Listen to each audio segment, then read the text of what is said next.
ஜோசியம் பற்றிய மகாவதார் பாபாஜியின் போதனை. ஒரு நாள் ஒரு சீடன் பாபாஜியின் முன் வந்து கேட்டான், பாபாஜி, பலர் ஜோசியம் பார்க்கிறார்கள். எனக்கும் சில நேரம் மனதில் பயம் வருகிறது. என் எதிர்காலம் எப்படி இருக்கும்? ஜோசியம் உண்மையா? பாபாஜி சிரித்து சொன்னார், மகனே, ஜோசியம் என்பது மனத்தின் நிழல் மாதிரி. அது நம் செயல், எண்ணம், நம்பிக்கை இவற்றின் பிரதிபலிப்பு.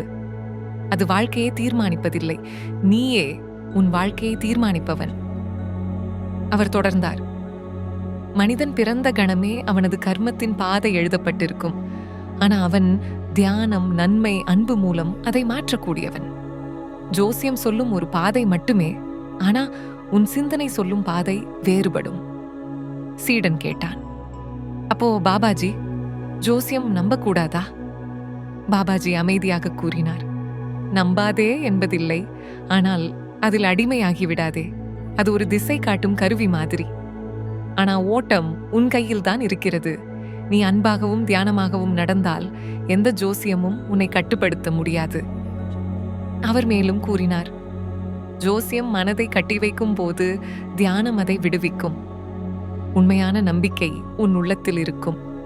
அது பாபாஜியின் குரலாக உன்னை வழிநடத்தும். முடிவில் பாபாஜி சொன்னார், எதிர்காலம் பற்றிய பயத்தை விடு. இப்போதைய தருணத்தில் அன்புடன் வாழு. அப்போதுதான் கடவுளின் திட்டம் உன்னுள் வெளிப்படும். அது ஜோசியத்தையும் தாண்டி இருக்கும். பேராண்மை பற்றிய மகாவதார் பாபாஜியின் போதனை. ஒரு நாள் பாபாஜியின் அருகில் ஒரு இளைஞன் வந்து கேட்டான், பாபாஜி, நான் பல முயற்சிகள் செய்கிறேன், ஆனா பல நேரங்களில் தைரியம் குறைகிறது. பேராண்மை, அதாவது வீரமனம், அதை எப்படி வளர்த்துக் கொள்ளலாம்? பாபாஜி அமைதியாக சொன்னார், மகனே, பேராண்மை என்பது உடல் வலிமையால் வருவது அல்ல. அது மன வலிமை, நம்பிக்கை, உண்மை உணர்ச்சி ஆகியவற்றால் உருவாகிறது. வெளியில் யாரையும் வெல்லாமல் இருந்தாலும் உன் பயத்தை வென்றால் நீ உண்மையான வீரன். அவர் தொடர்ந்தார், உலகம் பல சோதனைகளை கொடுக்கும். அந்த நேரத்தில் பின்வாங்காமல் நிற்கும் ஆற்றலே பேராண்மை. தியானம் மூலம் மனம் தெளிவடையும். தெளிந்த மனம் எந்த சிரமத்தையும் தைரியமாக எதிர்கொள்கிறது. சீடன் கேட்டான், பாபாஜி, சில நேரங்களில் தோல்வி வந்தால் மனம் தளர்ந்து போகிறது. அப்போது என்ன செய்யலாம்? பாபாஜி சொன்னார், தோல்வி ஒரு பகுதிதான், முடிவு அல்ல. அதை கற்றுக்கொள்ளும் வாய்ப்பாக பார். ஒவ்வொரு தடையும் உன் உள்ளத்தில் மறைந்துள்ள ஆற்றலை வெளிக்கொணரும். அந்த ஆற்றல்தான் பேராண்மை. அவர் மேலும் கூறினார், மனதில் அச்சம் வரும்போது நான் தெய்வத்தின் குழந்தை என்று நினை. அந்த எண்ணம் உனக்கு தைரியத்தின் தீபத்தை ஏற்றும். அது உன்னை வலிமையாக்கி உலகம் என்ன சொன்னாலும் அசையாமல் நிற்க வைக்கும்.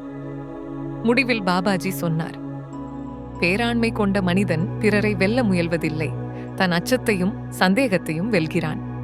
அவன் மன அமைதியுடன், நம்பிக்கையுடன் வாழ்கிறான். அந்த அமைதிதான் பரம பேராண்மை. வணக்கம் ஆன்மீக பயணிகளே. இன்று நாம் பேச போகும் பொருள் கும்பி பாகம். பெரும்பாலோர் இதை நரகம் என நினைக்கிறோம்.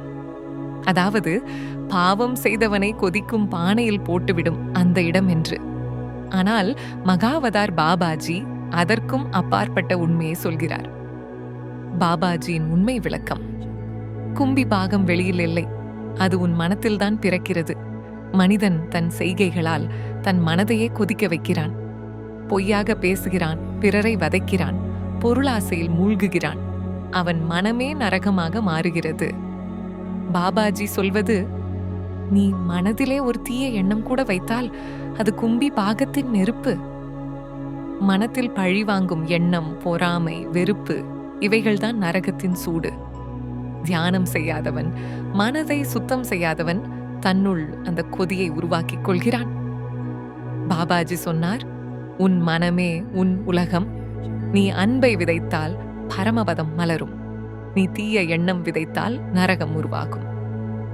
மாற்றம் எங்கே தொடங்கும்?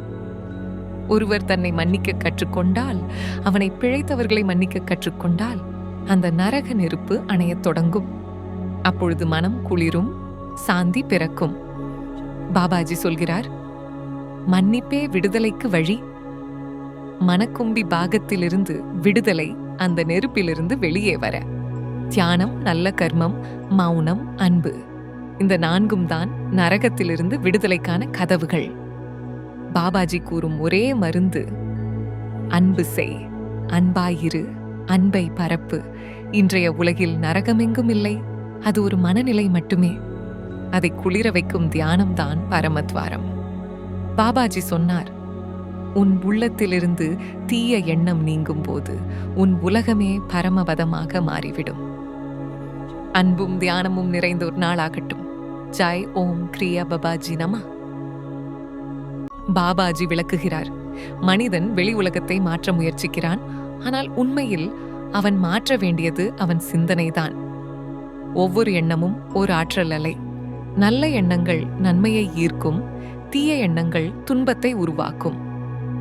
பாபாஜியின் உபதேசம் இதுதான். சிந்தனை நம்முடைய விதியை நிர்ணயிக்கும். ஒவ்வொரு நாளும் உன் மனதில் நான் தெய்வீக ஒளி என்று நினை. யாரையும் குறை சொல்லாமல் நன்மையை நினை. சிந்தனையை சுத்தப்படுத்தினால் வாழ்க்கை தானாக உயர்வடையும். நீ உன் சிந்தனையை மாற்றினால் உலகமே உன்னுடன் மாறும். மகாவதார் பாபாஜி மரணம் பற்றி கூறிய உபதேசம் மிகவும் ஆழமானதும் பயமில்லாத உண்மையையும் வெளிப்படுத்துகிறது. பாபாஜி சொல்கிறாரு, மரணம் என்பது முடிவு அல்ல, அது ஒரு புதிய தொடக்கம். உடல் மட்டும் மறைகிறது, ஆன்மா என்றென்றும் வாழ்கிறது.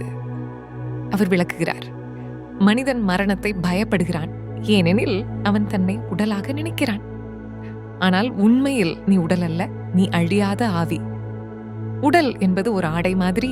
காலம் முடிந்ததும் அதை போட்டுவிட்டு புதிய ஆடை அணிவது போல ஆன்மா புதிய உடலில் பிறக்கிறது. பாபாஜி சொன்னார், மரணத்தை நினைத்து துக்கப்படாதே, அது ஒரு மாற்றம் மட்டுமே.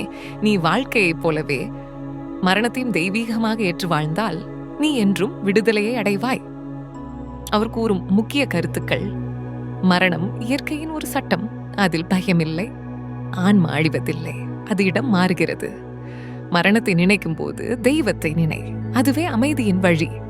யாரேனும் உயிரை விட்டால் அவர்களின் ஆன்மா இன்னும் நம்மோடு ஒளியாக இருக்கிறது. மரணம் உன்னை பயமுறுத்தாது, நீ உன்னை ஆன்மாவாக அறிந்து விட்டால் தேர்ந்தது. ஆன்மீகத்தின் ஆழமான உண்மையை எடுத்துரைக்கும் உபதேசம். அவர் சொல்கிறார், முத்து வெளியில் கிடையாது, ஆனால் அது சிப்பிக்குள் உருவாகிறது. அதுபோலவே ஆனந்தம் வெளியில் இல்லை, அது உன் உள்ளத்தில் தான் உருவாகிறது. பாபாஜி விளக்குகிறார், முத்து உருவாகுவது கடலில், சிப்பியின் உள்ளே வேதனைக்கு பிறகுதான். அதேபோல் மனிதனின் ஆன்மீக விழிப்பு வாழ்க்கையின் சோதனைகள், துன்பங்கள் ஆகியவற்றின் மூலம்தான் உண்டாகிறது. அந்த வேதனையை பொறுமையுடன் தாங்கினால் உன் உள்ளத்திலிருந்து முத்து போன்ற ஒளி பிறக்கும். அதுதான் ஞானம். அவர் கூறும் முக்கியமான உபதேசங்கள்: ஒவ்வொரு துன்பமும் உன்னுள் முத்தை உருவாக்கும் ஒரு வாய்ப்பு. வெளி உலகில் தேட வேண்டாம், உன் மன அமைதியில்தான் பொக்கிஷம் உள்ளது. துன்பத்தின் ஆழத்தில் பொறுமையுடன் இருந்தால் உன் ஆன்மா ஒளி பெறும். சிப்பி கடலில் முத்தை உருவாக்குவது போல மனிதன் வாழ்க்கையின் கடலில் ஞானத்தை உருவாக்குகிறான். மகாவதார் பாபாஜி ஜெய் ஓம் கிரியா பாபாஜி நம.